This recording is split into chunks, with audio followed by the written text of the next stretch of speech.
Hello friends, आज मैं बात करूंगी संतान सप्तमी व्रत क्यों किया जाता है, संतान सप्तमी कब किया जाता है, इस वर्ष 2023 में ये व्रत किस तारीख को है, इस व्रत में किस भगवान की पूजा होती है, संतान सप्तमी की पूजा कैसे की जाती है, इस पूजा की विधि विधान क्या है।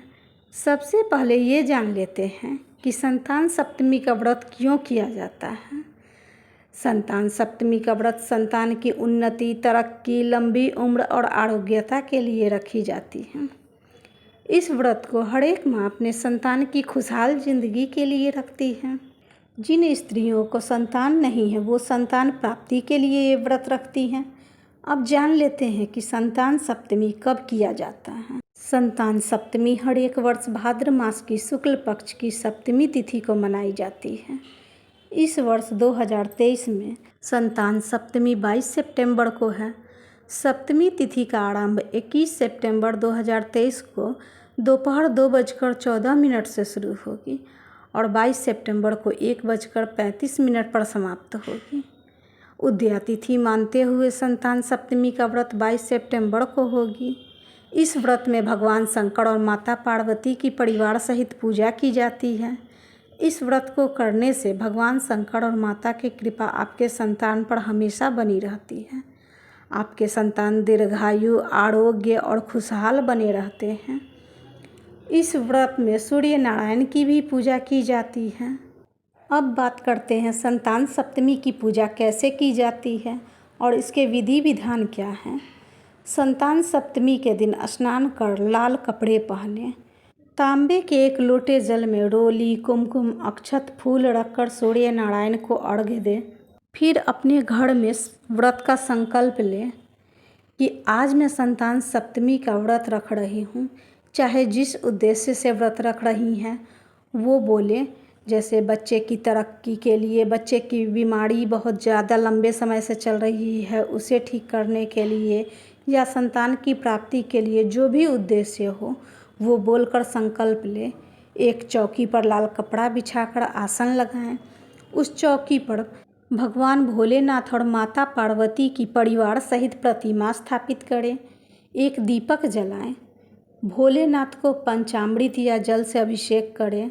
सफ़ेद चंदन लगाएं। बेलपत्र, भांग, धतूर, कनेर के फूल, सफ़ेद फूल, जो भी भोलेनाथ पे चढ़ता है वो सब चढ़ाएं।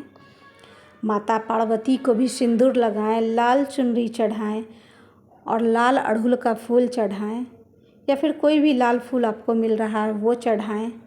इस पूजा में भोग का विशेष महत्व है। भोग में मालपुआ या मीठी पूड़ी का भोग लगाएं जो 14 की संख्या में हो। 14 मालपुआ या 14 मीठी पूड़ी का भोग 7-7 के थाक बनाकर चढ़ाएं।